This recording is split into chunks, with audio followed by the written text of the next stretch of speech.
Welcome to நெல்லை ராஜா வீட்டு kitchen. நம்ம கிச்சனில் இன்றைக்கி என்ன ரெசிபி பார்க்க போகிறோம் அப்படின்னா கேரட் சாதம். வாங்க எப்படி செய்யலாம்னு பார்க்கலாம். வீடியோக்குள்ளே போகலாம். ஸ்டவ் ஆன் பண்ணி ஒரு கடாய் எடுத்து வச்சுக்கலாம். ஆயில் சேர்த்துக்கலாம். கடுகு உளுந்தம் பருப்பு சேர்த்துக்கலாம்.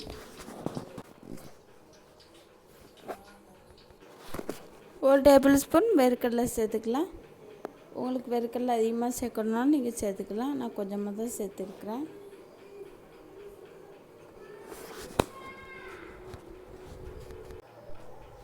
கொஞ்சமாக கருவேப்பிலை சேர்த்துக்கலாம்.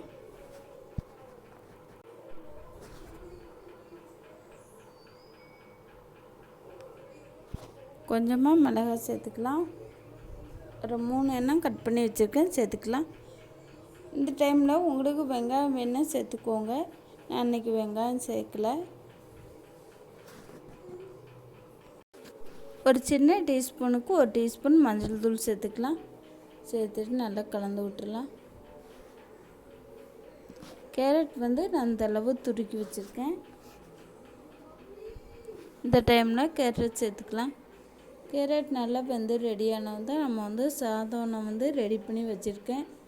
நம்ம சாதம் சேர்த்துக்க போகிறோம் தேவையான அளவு. நீங்கள் சாதம் அதிகமாக நீங்கள் சேர்க்கணும் அப்படின்னா கேரட்டோட அளவு அதிகமாக எடுத்துக்கோங்க. காரம் உங்களுக்கு தேவையான அளவு மிளகாவும் சேர்த்துக்கோங்க.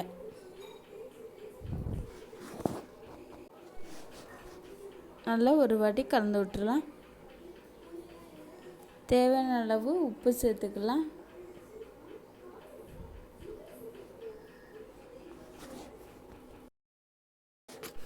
மூடி போட்டு நம்ம கேரட்டை வேக வச்சு எடுத்துக்கலாம். அப்பப்போ திறந்துட்டு கலந்து விட்டுக்கலாம். நம்ம தண்ணி எதுவும் சேர்க்க வேணாம். கேரட்டில் இருக்கிற தண்ணியே நமக்கு வேகிறதுக்கு போதுமான அளவு இருக்கும். நல்லா ஒரு வாட்டி கலந்து விட்டுறலாம். கேரட் நமக்கு நல்லா வந்துச்சு. இந்த டைமில் சாதம் நம்ம சேர்த்துக்கலாம். நீங்கள் சாதம் கூடவோ குறையவோ சேர்க்குறப்ப அதுக்கு தேவையான அளவுக்கு நீங்கள் கேரட் எல்லாமே எடுத்துக்கோங்க. அதோட அளவுகளை கூட்ட வரைக்கும் செஞ்சுக்கோங்க.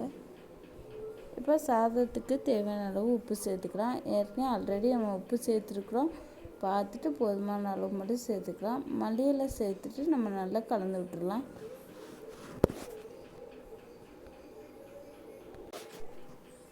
நம்ம வேர்க்கடலை சேர்க்குறப்போ நீங்கள் வெங்காயம் வேணால் ஒரு பெரிய வெங்காயம் கட் பண்ணி சேர்த்துக்கோங்க. இவங்களுக்கு குழந்தைங்களுக்கு பிடிக்காதனால நான் சேர்க்கலை.